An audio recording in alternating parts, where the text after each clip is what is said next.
I just had my baby in April of this year, and he was my first. He's my world. In February, I was around 7 months and finally starting to show.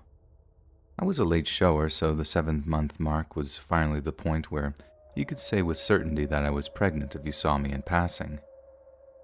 I live in Arizona as well, so it doesn't get too cold here, and I was wearing a tight sweater that showed off my bump. I was super proud of it. Anyway, I was at Walmart after work picking up a couple of groceries, and I was approached by a lone woman. She was a little shorter than me and had brown hair and looked around 35 if I had to guess. She seemed normal enough and sweet. She struck up a conversation with me about my bump. The typical, "How far along are you?" and "I can tell it's a boy by the way you're carrying." Again, she was sweet, but she lingered a little too long. I can't think of a reason for this in that particular moment, but the woman gave me a super weird vibe. I let her know that I had to get home to make dinner, and then she asked me for my information. She said she owned a children's boutique and would love to meet up to give me clothes for the baby. This seemed odd for several reasons. Why, as the owner of a children's boutique, would you just give away your merchandise to a stranger you just met? I politely declined, and then she asked to take my phone number down in case I changed my mind. Something inside me was screaming not to give it to her. I let her know that I was really not interested and went to check out. For some reason after that interaction, I felt super unnerved, and as I walked out, I looked behind me. She was leaving the store as well. I had already started walking to my car, but it was dark and I was parked far away, so I began to walk faster. I parked far because I had heard walking was good for pregnant ladies, but in that moment, I was regretting making that decision. To my relief, she walked to the passenger side of a car in the same row as mine, and I still had a ways to go. I didn't see her get in or anything, but I was relieved nonetheless. When I finally got to my car, I suddenly got the intense urge to lock it as soon as I closed my door. I'm thankful every day that I did, because a millisecond later the woman sprinted up to my car and violently tried to open the passenger side door. When it didn't open, she banged on the window, shouting all sorts of terrible obscenities, and then sprinted away. I was scared out of my mind and I peeled out of there as soon as possible. I didn't even see where exactly she went, and I never went back to that location again. I'm not sure what would have happened if I had gone to meet her or if I didn't lock my doors right away. I'm not sure what she wanted. But I've heard stories about women who steal babies out of pregnant women's bodies, and I fear that may be what she was trying to do. I can't be sure. I don't even like to think about it.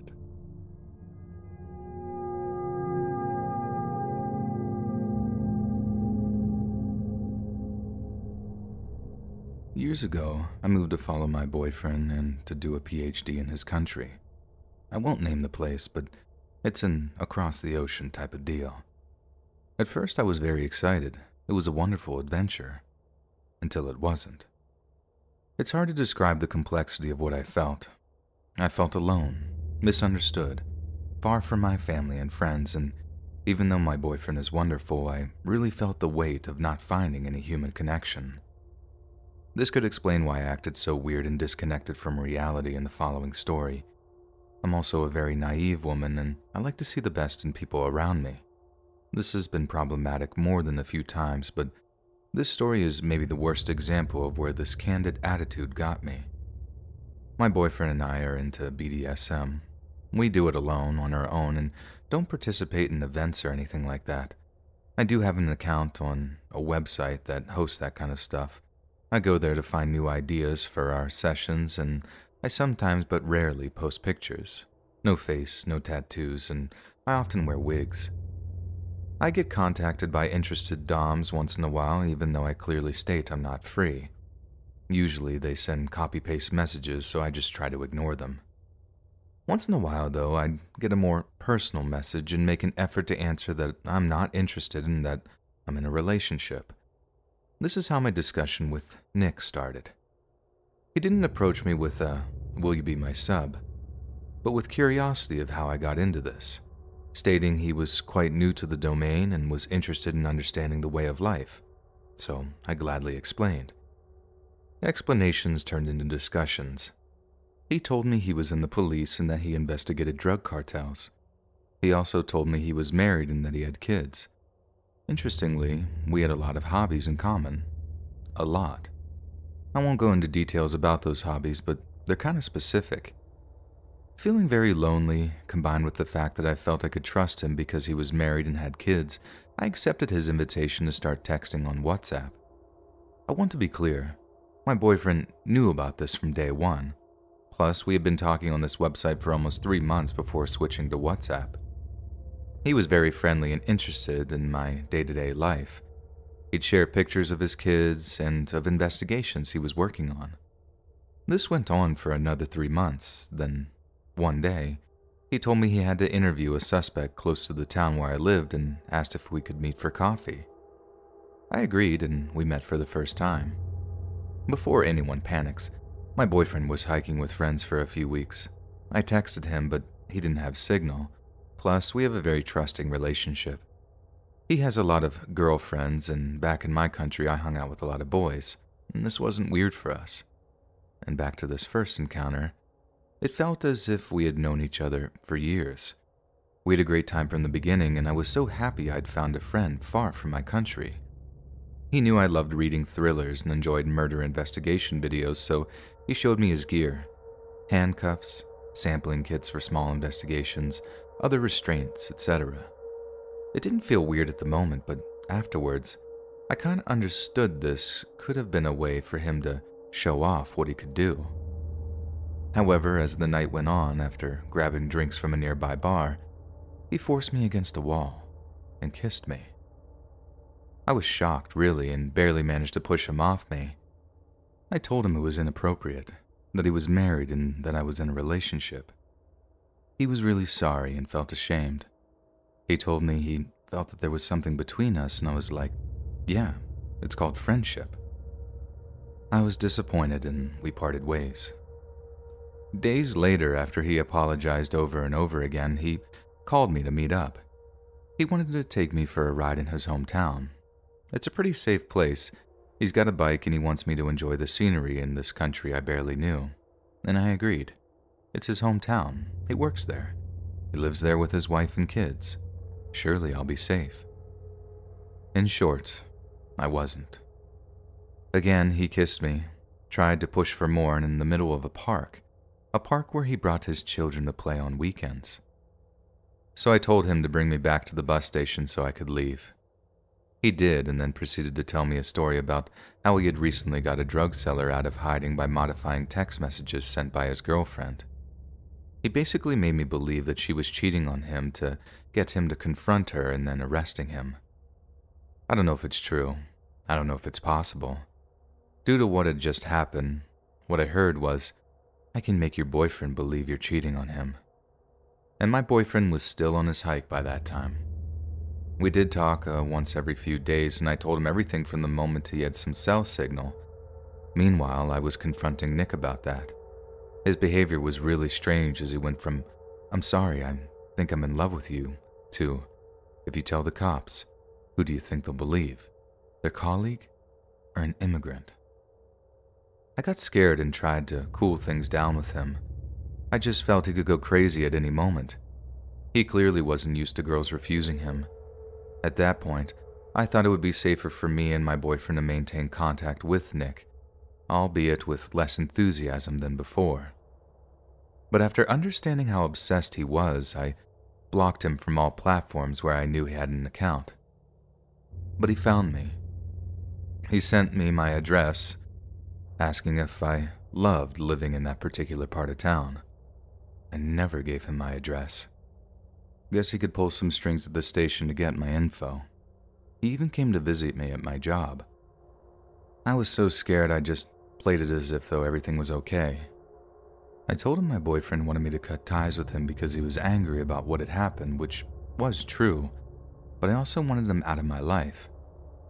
I didn't know how he would react if I told him, however.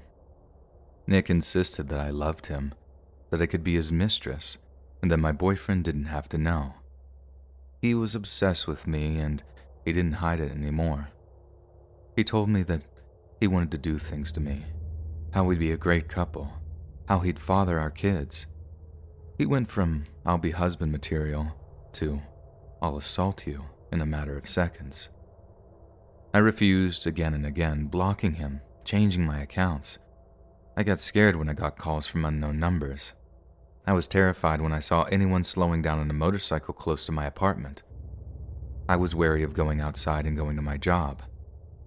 The quarantine was welcome for me, really, and I didn't get any news from him for months. And then I broke my cell phone. I knew I could transfer all my numbers from one phone to the other, but I didn't know it would unblock previously blocked numbers. And days later, I got a message from him. He told me he had divorced his wife, that he still loved me, and that he wanted to marry me. He apologized for making me believe I was only mistress material and that I was worth so much more. He said my boyfriend didn't love me and that I deserved better and that he was waiting for me. When he saw that I saw his message, he said, "Finally, I thought you'd never unblock me." Does this mean he had been sending this message over and over again in hopes I'd finally see it? That narcissistic man used all the manipulation tactics he knew. He had told me, before we met in person, how he had learned those skills to toy with criminals, to have them tell the truth and admit to crimes. Fortunately, I had dated manipulative men before and knew the signs. Basically, he wasn't used to not getting what he wanted. He was attractive, rich, interesting, and he knew that.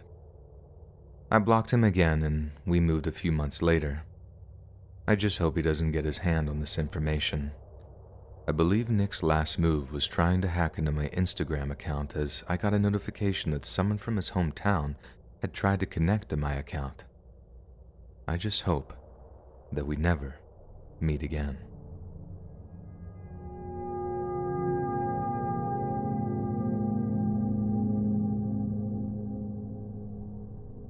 This happened in Austin, Texas, and it happened last night about midnight. I was in my bed when I heard frantic knocking. I walked out of my bedroom while the knocking continued again and heard a woman saying, "Please help me," along with crying, but it was faint. I looked out the peephole to see that no one was there and no other doors were being knocked on. Just mine, which is odd by itself, but I'm also on the 3rd floor. Why would someone walk all the way up just to my apartment if in distress? I think it was a recording because if someone really needed help, they would be banging on everyone's door. I called the police immediately and the dispatcher told me not to open the door and if I had a weapon. I have heard of this tactic before, while slightly different with it being a recording of a baby crying. Just insane when thinking about the statistics of stranger abductions usually result in murder. Also, just so sick to try and prey on people's empathy.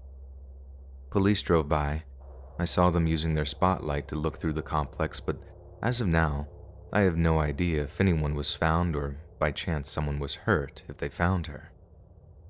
I barely slept with all the possibilities of how this person found me, where they saw me, when they followed me, or if they live in this complex. I'm 4'10", live alone, and don't know many people in the area. No family close either. Have they been watching me and know all this? I mean, it's just making me go crazy. Stay vigilant. Don't fall for these tactics and know that not everything you read on the internet is false. I heard about this a year ago and wonder if I hadn't already been aware of this, would I have opened the door? Where would I be right now? Would I be alive? The world is just so messed up. Update, 2:57 p.m. I have talked with the management to let them know what is going on. As of right now, no one else has reported to them of anything similar happening. I'm going to contact police again for an update. I was redirected to another police department, but they weren't the ones who responded to the call. I know it takes some time for reports to be filed, so I'm trying to be patient. I just want to know if this has happened to anyone else. I had ordered a Ring camera and we'll be picking it up shortly. At least this way I could get video of them if they come back, and it'll help me sleep better. As far as it being a prank, absolutely it could be, but I would be more inclined to believe that if it happened to other women in the apartment, maybe it has, but haven't said anything. One side of the coin is it's a very cruel prank that I shouldn't worry about. The other is that someone has been watching me and had something sinister in mind. It's horrifying to think that someone would pull an elaborate prank like this or real-world things that happen that we never think could happen to us. With guns and self-defense classes, I will be getting both of these, but they both take time and a lot of money. I don't want to just get a cheap gun with no training. That won't help much. It'll be something I'll invest my time and money into, but for the short security, I can really only get a Ring camera and stay updated with the police department. Thanks to everyone for your helpful tips, like the neighborhood apps and gun safety. I appreciate it so much during this very scary time.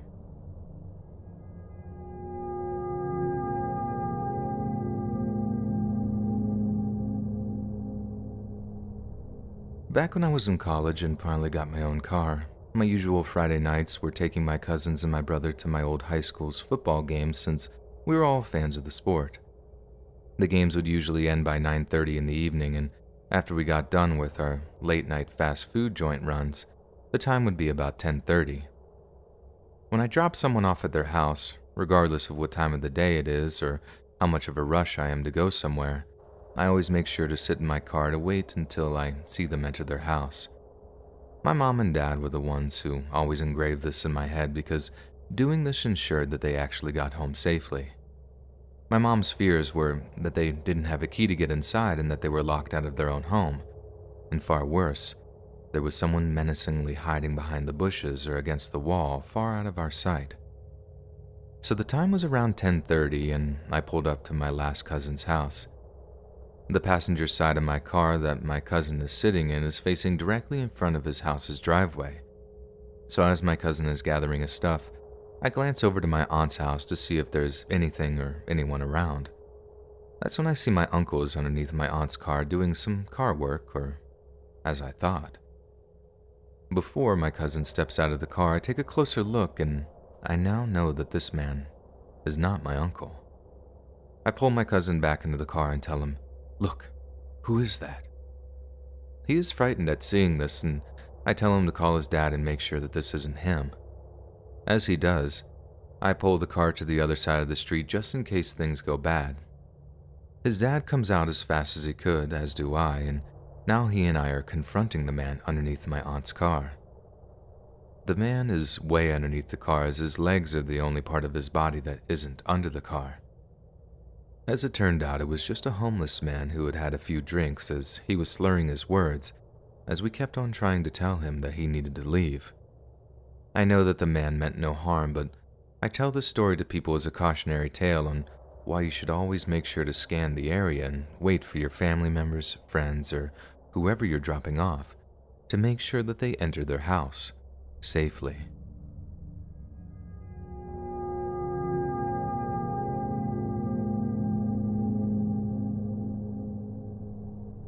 I'm 57 years old.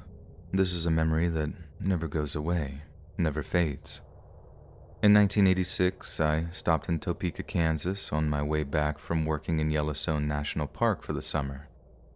My friend had also just graduated from high school a few years before and had moved to Topeka with his parents.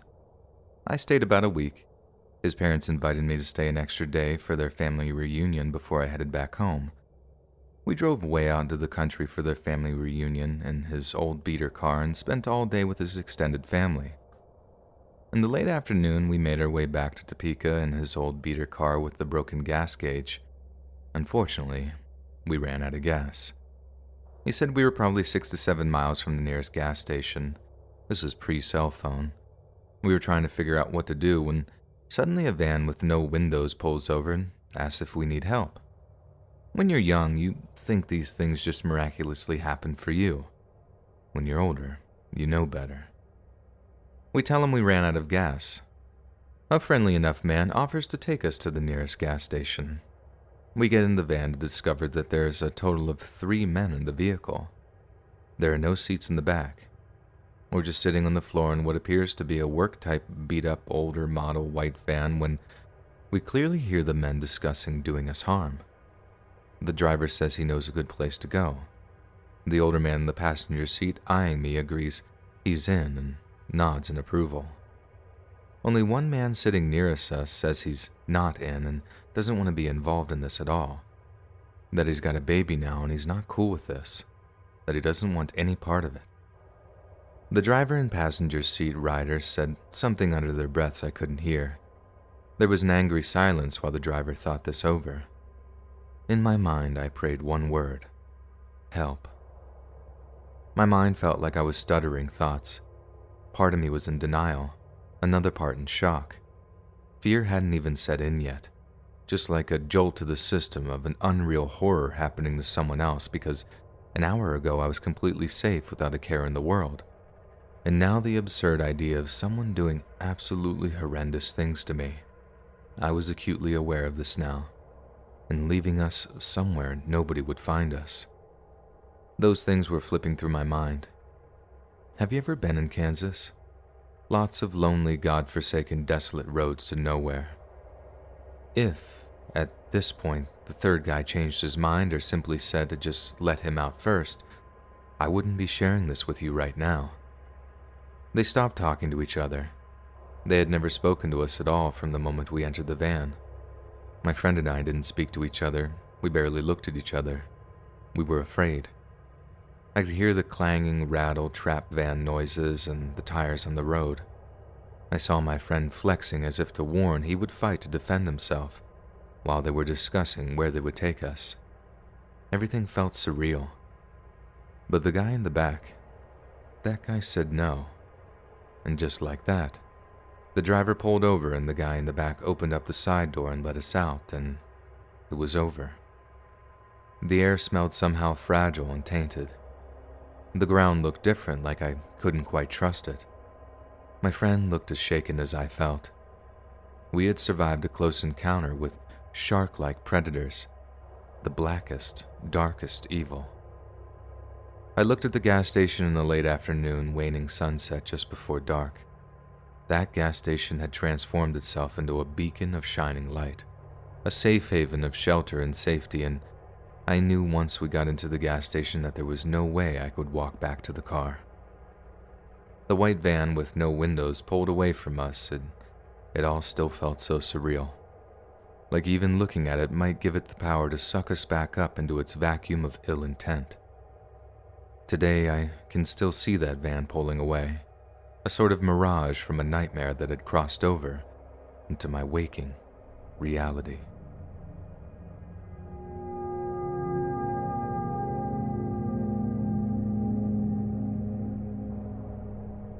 A few years ago, I was working as a healthcare assistant at the hospital, and recently having moved out of my dad's home, I had started renting a small detached home in the countryside. I had one neighbor on this street, a man in his late 30s who I'll call Jake. He was single and lived alone. My first encounter with Jake was when I was moving in. My dad couldn't accompany me on my first day of moving in due to his work schedule, so I was unpacking by myself. Jake walked up to me, introduced himself, and offered to help with moving my heavy items. I'm a very small woman, so I appreciated the help. My first impressions were that he was a very kind, open, and polite gentleman. He chatted to me about his job, told me that he liked to play instruments and write in his spare time. We bonded over both loving the band Tool, and we both enjoyed playing the bass. The next day, I brought him some beer as a thank you. He wasn't in, however, so I left it by his front door and included a thank you note for all the previous help the day prior.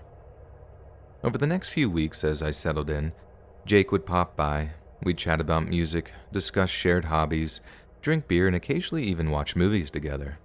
I was new to the area and didn't have many friends yet, so he helped provide some social interaction outside of my job. But as you can already tell, things didn't stay so good. I got home one evening to see a basket full of flowers on my doorstep and an included card which read that this was from Jake and he wanted to speak with me when I had the time. I walked inside with the basket, and I didn't even get a chance to put it down before I heard knocking at my door. It was around 11 p.m., and I wasn't expecting anyone. I looked through the window next to the door to see Jake waving at me. I opened the door, and that's the first time I can recall where I started to feel uneasy around him. He asked if I saw the basket and if I liked it. He asked to come in, but I said something along the lines of how tired I am after work and that we should speak tomorrow. He didn't say anything for a few seconds before he asked if I would want to grab a coffee with him before work tomorrow. I said sure and closed the door. That next morning we grabbed coffee at Acosta, and that was close to the hospital I worked at. He seemed very excited and giddy. Soon after, he asked me to be his girlfriend. I had to decline as we'd only known each other for a few weeks and, well, he was significantly older than me. He suddenly dropped his cheery demeanor and, as if he had become someone else in a matter of seconds, he grabbed his things and left, saying only that he has to go to work. I went to work and tried not to think too much on it. I had to work overtime that night and started heading home at around midnight. When I pulled up to my home, I saw Jake sitting on my doorstep. I really didn't want to get out of my car, but I did and walked up to him. He started off politely, asking if I had thought over his proposal. I said no, that I'm sorry, I'm not interested. Once again, as if a switch had flipped, he went off on me, calling me spoiled and ungrateful. I was scared at that point and asked him to leave, but he wouldn't. I managed to get my car with him following me and showed him through the window that I'm calling the police. He swore at me and left. I didn't call the police that night. I gave him the benefit of the doubt, thinking that he was just frustrated. One of my biggest regrets is not calling them right then. The next morning, I found wildflowers that looked like they were picked from a garden at my front door, as well as a post-it with the word sorry and a sad face drawn on it. At work that day, I was called by the nurse in charge who took me aside saying my boyfriend was here to see me, as it's urgent. She also told me to tell, quote-unquote, my boyfriend that he should not come to see me at work, especially since I wasn't on break, as it's unprofessional. It was Jake. He wanted to ask me if I had gotten his flowers and message, and I just went off on him, saying things along the lines of how dare he come to my work, get me in trouble no less, pose as my boyfriend, and all this took place in the canteen. He didn't say anything, didn't apologize. I told him to knock it off and I left. And things only got worse from there. He would often wait for me when I got home, try to bribe me with gifts, more flowers, even went as far and got me a new guitar. I accepted nothing and always left everything where he put them. I eventually broke down to my dad, who asked me if I wanted him to speak to Jake. I said no. He offered for me to move back with him, but I had too much pride and declined. My dad was really worried about me. One day, everything came to a halt where I came home to my front door ajar, though not broken. My front room looked absolutely ransacked. I ran to my car and immediately called the police. Nothing was missing, absolutely nothing, but my front room, kitchen, and bedroom were all rummaged through. I told the police I had an inkling it was Jake, who they ended up questioning, but his friend vouched for him and said that they were together that evening, so it couldn't have been Jake. I still don't believe that. I tried to tell the police everything that had been happening with Jake and how I was starting to feel very unsafe. However, I had no proof but the notes that he had left me, which weren't threatening. So since there was no threat to life or well-being, they literally could not do anything. My dad helped me clean everything up and I had my locks changed. Jake actually left me alone for a while after that. I started looking for new places to live around that time. Then one evening I had come home, ate some food, showered, and went to bed, only to be awoken, I'm not sure exactly when, to somebody standing in my doorway. I didn't move. I remember originally thinking I was having a sleep paralysis episode, but after moving my fingers, I realized I was fully awake, with a dark figure clearly standing in my doorway. My phone was under my pillow, so I rolled over to my side, pretending to still be asleep, and I just waited, with my hand under my pillow on my phone. There was no way I could call the police without alerting the person in my doorway. Eventually, I could hear the footsteps fade and call the police, only telling them my address and that someone just broke into my home and I think that they're still here. I got out of bed, grabbed my keys and my nightstand, and got out of the house by going out of the window and bolting to my car.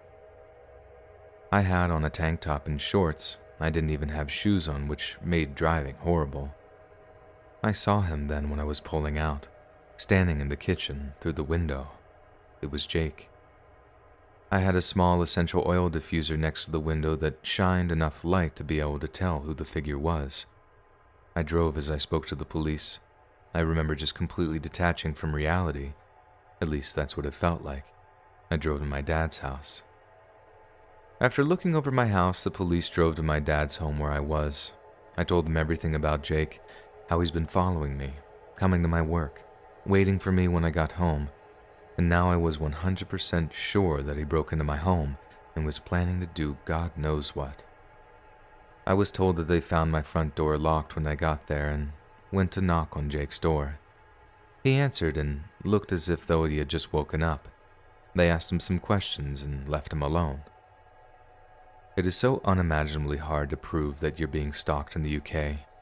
I managed to get a restraining order on the grounds of harassment, with proof that he had come to my workplace posing as my boyfriend, and a coworker would support me in this as she had overheard our conversation where I had asked him to stop following me. I had also saved some texts that he had sent me where I asked how he got my number and told him to stop contacting me, but he went on to send some vaguely threatening messages along the lines of, "I'll be waiting when you come home today," which, along with the workplace incident as well as the fact that I had mentioned Jake to the police when my house was broken into, managed to get me my restraining order. I went back to that house once, with my dad and his friend to gather all of my things. I didn't see Jake that time, or ever again for that matter. I had to transfer workplaces back to my original workplace as I moved back in with my dad. I'm now moved away and live alone again, trying to put the past behind me. But this type of thing definitely messed a little with me. I had to get some therapy and found it difficult to develop friendships, especially romantic relationships. He somewhat ruined that for me. I've not made any new friends since, never had a boyfriend either. I find it very hard to trust people outside of work colleagues and family.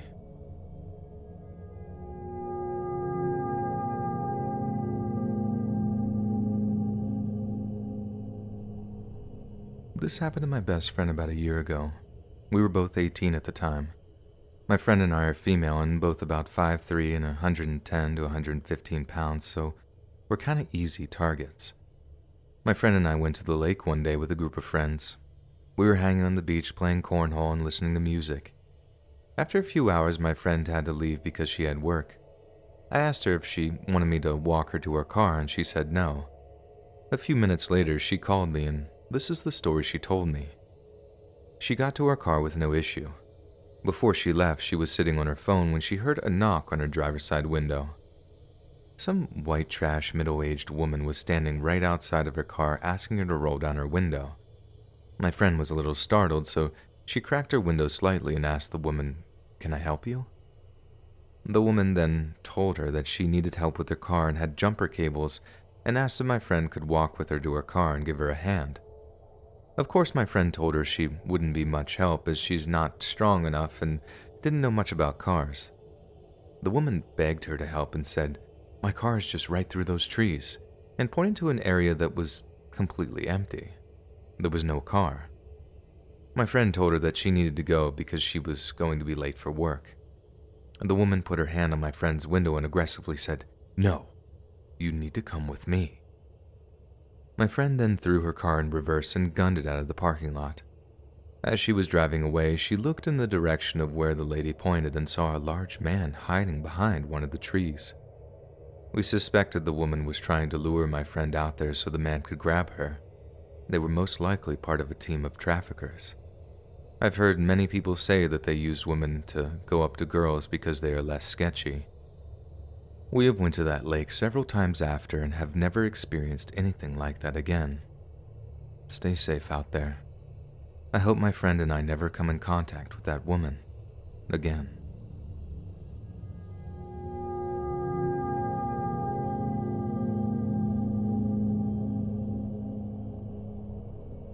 I'm a leasing agent at an apartment complex. It's a very large building with over 500 residents, so needless to say, I interact with a lot of people and sometimes I meet some interesting characters. This old man walks in inquiring about our property and wanted to take a tour. I asked him for his ID before the tour. It's the law and policy. And he made a joke saying, "What? Do you not trust me?" I let out an awkward laugh and didn't think anything of it. I thought it was just a boomer telling stupid boomer jokes. He complied with giving me his ID and we started the tour. The majority of the time on this tour, he was telling me how much I reminded him of his daughter and told me all these stories about her growing up. I thought it was cute and that it was just an old man reminiscing about the good old days. Again, didn't think much of it. At the end of the tour, he decides to apply, and later that day I ran his screening and it came back rejected. There could be a number of reasons why. 1, he didn't meet the income qualifications. 2, he has poor credit or rental history. 3, he has a criminal record. It turned out to be about option 3. He had a criminal record. I don't have access to specifics, but my boss does.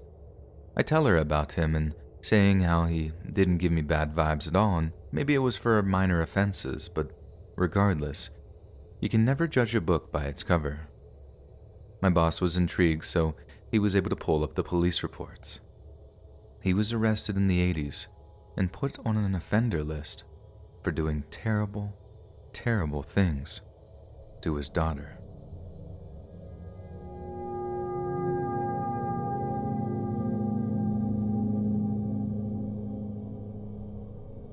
I, a 23-year-old female, was at the gym just doing cardio on a treadmill. It was pretty empty, not very many people there on a Thursday at noon. I always use the treadmills in front of the mirrors so I can pay attention to my surroundings like a safe young woman. I was on a treadmill 2 away from the end, and all of them were empty save one at the opposite end where I was. This man gets on the treadmill right next to me, which is weird, but okay. I have my headphones in and I'm watching a Criminal Minds, and every so often I look up at the mirrors just to check my surroundings, and every time I look up, this man is staring at me. Around 37 minutes of my 45-minute planned cardio, he drops his phone on the side of his treadmill closest to me. I was watching in the mirror and he basically threw it down next to me. He gets off the treadmill, picks his phone up, and then taps me on the shoulder. Now, I never took out my headphones, so I couldn't really hear what he was saying. He introduced himself, I never caught his name, and then asked me my name. I gave a fake one. He then said something else, but I couldn't hear him because Derek Morgan got in a shootout. I just nodded and returned to my show, clearly uninterested in whatever he had to say. At this point, I only had like 5 minutes left, and every time I looked in the mirror, he was staring at me. I finished my workout and went to the stretching area that is near the treadmills, still in front of the mirrors. I also took a glance at how long he'd been on the treadmill, and it was something like 8 minutes, so not actually long enough to be a real workout or honestly even a warm-up. When I moved to the stretching area, he moved to the closest machine and was still staring at me. Using the mirror, I started counting his sets and reps, so in the middle of his next set, I got up and left, thinking that this would give me enough time to get to my car and leave before he even noticed I was gone. I got to my car, sat down, turned it on, grabbed my seatbelt, and as I was about to click it into place, my passenger side door opened. I screamed, "Don't touch my effing car," and pulled out of the parking lot with both doors wide open. I was back into parking spots because I saw something online from police saying that was the safest thing to do, and I'm constantly worried about my safety. I drove a mile down the road with my passenger side door open. Then the next day I went into the gym to report him, but like I said, I had never got his name, and the gym didn't want to look at the cameras with me there and said that once they figured out who it was, they would talk to him, which really didn't feel like they were doing anything about the situation, so the next week I canceled my membership, and I've never been back.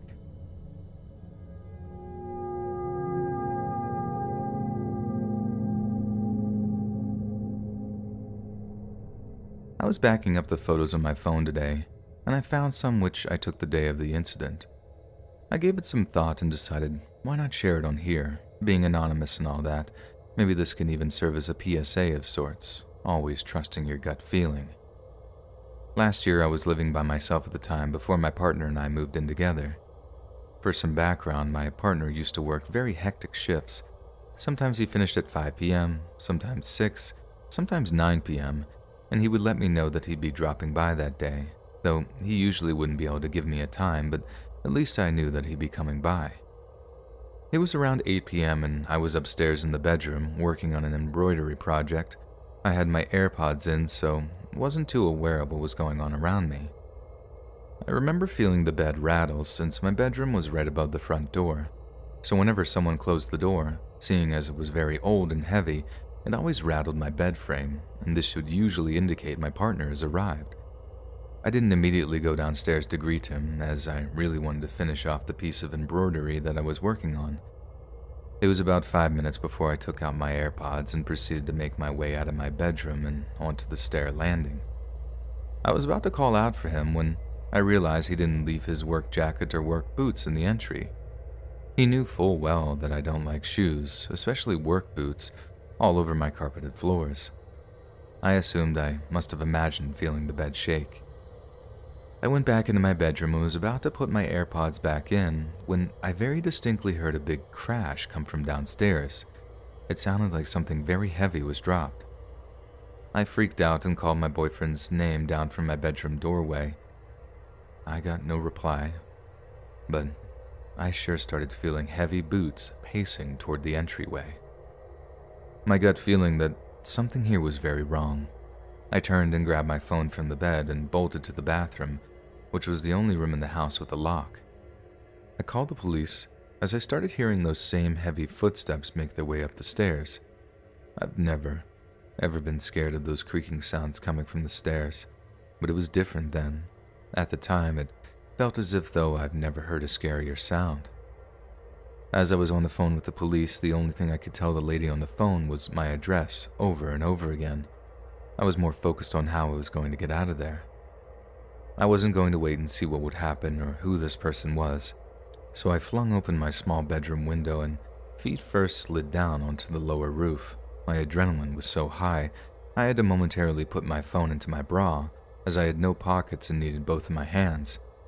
I just remember hearing the police dispatcher keep asking over and over if I'm okay and what was happening. I didn't even have time to tell her what I was doing. It felt as though my body had gone into autopilot. Once on the bottom roof, I lowered myself again, now onto the pavement. As I fell right onto my knees, no less, I got right up and bolted it down the street. It was completely dark with it being mid-October. The dispatcher was still on the phone when I finally got on it again, and I told her, whilst running, that there was someone in my home and how I just jumped out of the window to get away. I ran for what felt like forever, until the lady on the phone said to focus on finding a shop where I could go into and wait for the police. I remembered my boyfriend and told the lady I needed to call him. I made it to a Tesco Express by then, and though she wanted to keep me on the phone, I said that I needed to make sure my partner didn't go into my home and potentially risk running into the other person. I got in contact with my partner who had just finished work. It was around 9 p.m. by then, and was driving to my house. I told him what happened, and he instead started heading towards the shop that I was outside of. I felt such relief when he got here. I remember taking a picture of my scratched up knees when I got into the car. For some reason I got very fixated on them. My partner called the police back for me as the shock started setting in, and he let them know that he was with me. It took some time before the police finally arrived at my home. I was told my front door was left wide open, and in the living room, the side table had been knocked over. My home wasn't ransacked, but it did look as though someone booked it out of there relatively quickly. Upstairs, my bathroom door was kicked in so hard that the door frame itself was indented in, though nothing was stolen. Once they looked over the place, I was called and told I could return. An ambulance crew was called and they looked me over. They sorted out my knees and did some sort of assessment to see if I was okay mentally, and told me to go and see my GP the next morning about my knees. Reports and statements were written up, and I stayed with my boyfriend for 2 weeks after that. I had to hire someone to fix my door frame along with having a security system installed, as I don't think I'd be able to return without it. They never found out who this man was. My neighbors had cameras, and All we figured out about this person was that he was a man who just walked right into my home like it was his, zero hesitation. My front door was unlocked as I was expecting my partner to arrive soon. I live in a very safe village, and leaving the door unlocked was a common occurrence, though I've never left it unlocked since. I still live here with my partner and 2 dogs now. The man has never come back, though. We have quite obvious cameras around the property, although with visible security company signage. This was easily the most terrifying experience I've had in my life. It's so hard to describe or tell to people. It's like I wasn't in control of my own body when this was happening. Autopilot went on, and all I knew was I needed to get out of there.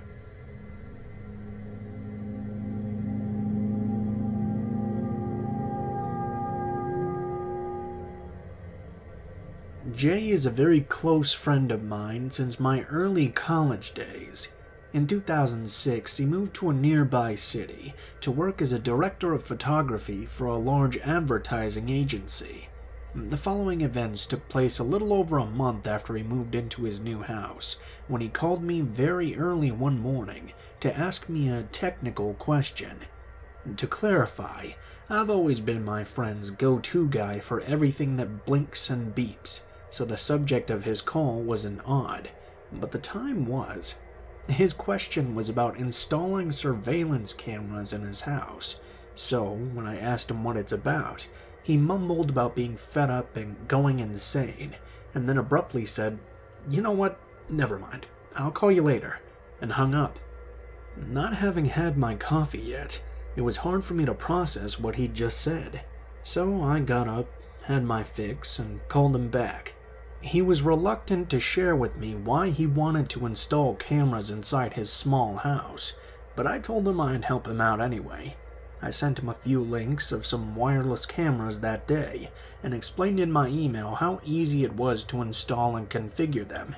He called me back later, and said it was too much of a hassle and to just forget about it. I insisted that he tell me what it was that made him consider the idea in the first place. "Did someone break into your house?" I asked. "No, I don't know," he replied in confusion. I told him that if he has any shred of doubt, then it was only logical that he upped his home security and even considered installing an alarm system and a couple of motion sensors as well. I urged him to order the cameras and let me know how it goes. Not hearing back from him a couple of days later, I called him just to see how things went. He got the cameras I suggested, but he gave up after trying for 2 hours to get them working and didn't want to bother me with the whole thing anymore. Although he lived a 3-hour drive away, I told him I'd drive up to his place the coming weekend and get them all set up. I arrived at Jay's place early Saturday afternoon. He lived in an old and narrow 2-story house, snug between 2 buildings. It was vertically divided into 2 equal and symmetrical units, with their doors standing side by side. The house on the right was Jay's, and in the one on the left lived his landlord with his elderly mother. Upon entering Jay's house, you're faced with stairs in a hallway that leads to a bedroom and a rather large bathroom.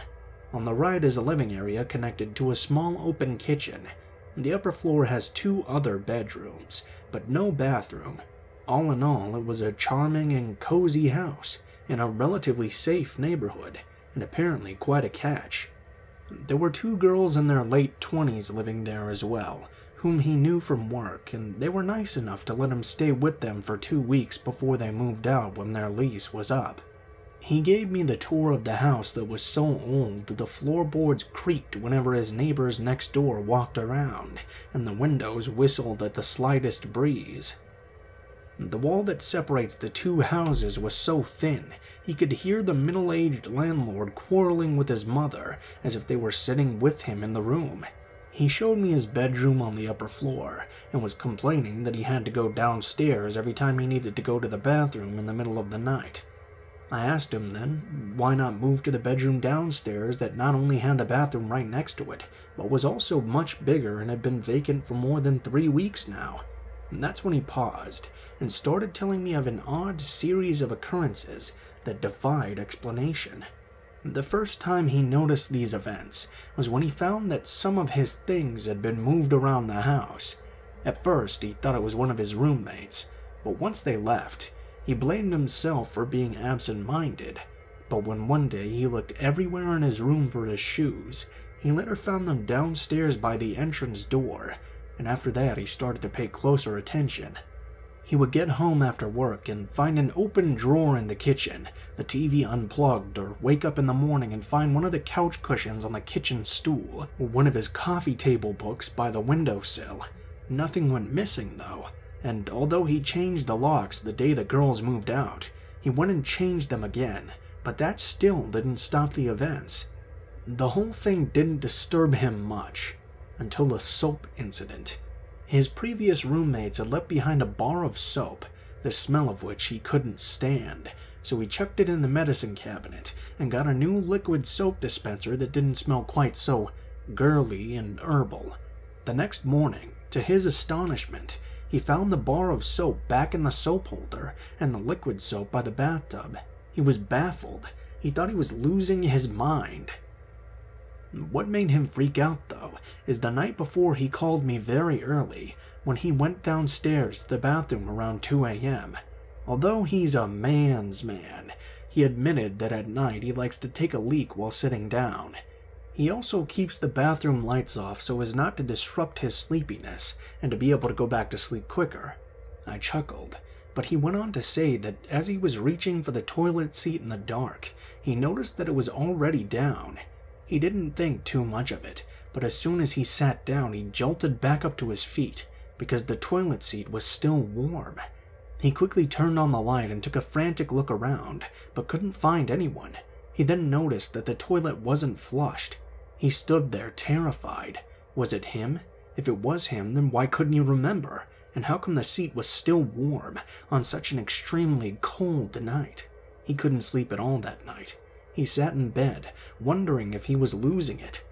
He was contemplating breaking the lease and moving out, but he really liked the place, which was very affordable, and given his very tight work schedule, it was too much of a hassle to start looking again for another decent house in a city he didn't know very well. Besides, he thought there must be a rational explanation to all of this, and he could probably figure out what was happening if he just had these surveillance cameras. He waited until it was decent enough in the morning and called me.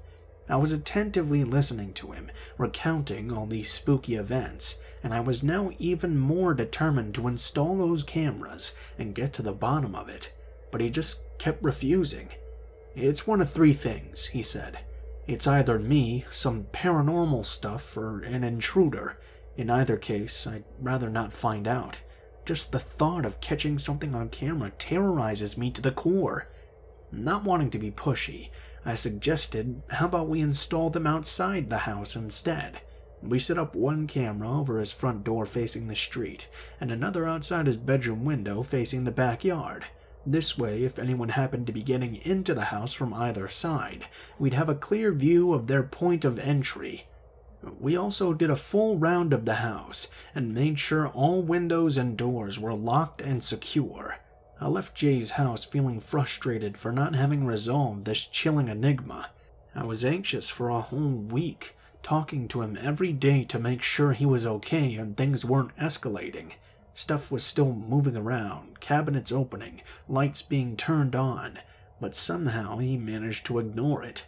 He emailed me each day's camera recordings, as he was still unwilling to watch them. I painstakingly examined each one, hoping to catch something, but all I ever saw was Jay going about his daily routine. About a couple of weeks later, I got a call from him early in the morning as I was getting ready for work. "Is everything okay?" I asked anxiously. "Yeah, I'm fine, but you won't believe what just happened," he said in a rather collected tone. "Tell me now, what is it?" "I'll have to see you to tell you, so come by tomorrow," he calmly replied. Although I had plans the next day, I postponed them. Jay greeted me with a rather big smile as I arrived to his place the next day. "So, did you find out what it was? What is it?" I pestered him. "Sit down," he said. "You need to be sitting down to hear this." I sat on the edge of the couch, all eyes and ears, as he recounted the chilling events. At the break of dawn the previous day, he woke up to the sound of footsteps and the wooden floor squeaking. It wasn't unusual, but it was suddenly followed by a loud yell. "I know you got her flowers on Valentine's!" It was the voice of the old lady next door, but the first thing that crossed Jay's mind was that we're still in October, so why is she badgering her son about Valentine's, and at this god-awful hour as well? "Go ahead, pretend you're sleeping, you useless piece of shit," she continued shouting. "I'm tired of your shit. I can't take it anymore." But the odd thing was, she wasn't getting any response, only silence from the other side of this heated conversation. Jay covered his head as he tried to muffle the sound of his neighbors quarreling at this very unusual hour. Then the footsteps grew louder, when he suddenly got startled by her ear-piercing voice, screaming. He was now fully awake and fed up. He pushed the cover aside to get up, when he suddenly saw her old figure with an enraged face, standing over his bed. He was terrified and dumbfounded. She was in his room, talking to him. Before he could get his thoughts together, he heard her son's voice from downstairs shouting, "Ma, come back down!" He sat frozen in bed while he watched the creepy old lady, barefoot and in her sleeping gown, slowly turn around and walk out of his room. He was relieved for a second, until he realized these strangers were in his house. He quickly got up and ran after them. As he rushed down the stairs, he glanced at the front door, but to his astonishment, it was still locked. He then heard a racket coming from the closet under the stairs. He quickly opened the closet door, turned on the light, and took a step back. Nobody was there. One of his camera tripods was on the floor, but everything else was exactly as he had left it. While looking around in the tiny closet, he noticed a sliver of light through a hair-thin crack between two boards of the paneled wall in front of him. He hesitantly stepped inside to take a closer look, and saw some movement through the crack while hearing his intruders' dampened voices from behind the wall, now in their house. Convinced one of the panels was a trap door, he pushed and pressed, but it wasn't budging. He ran outside, angrily pounding on his neighbor's door. The guy unlocked his door, cracked it open, and looked at him in silence. "What were you doing in my house? How the fuck did you get in there?" Jay furiously asked. The man frowned at him and put on a confused look. "Look, I saw you in my house. Don't act like you don't know what I'm talking about," Jay yelled, but the man kept on his act, pretending to be oblivious to what was happening. "Listen, you either tell me right now what you were doing in my house and how you got there, or else I'm calling the cops. I have you both on camera," Jay exclaimed while pointing at the camera over his front door. The man peeked out and was surprised when he saw it. He then stepped out and stammered, "Hey, let's not make a big deal out of this.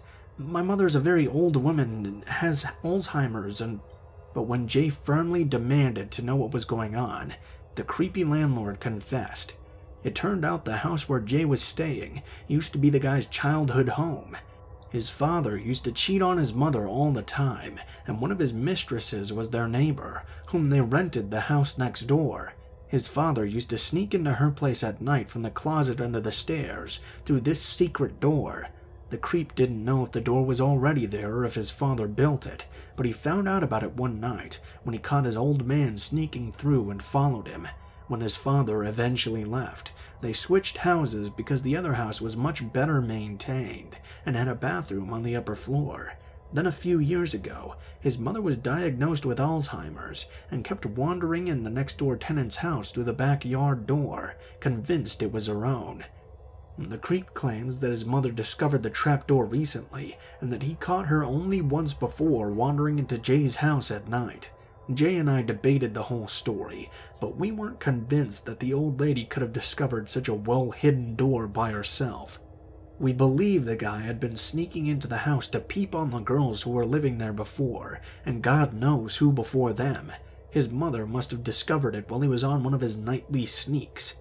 So Crazy Jay told his landlord that he's willing to let it pass and not call the cops on two conditions: remove the trapdoor or board it shut for good, and cut the rent in half.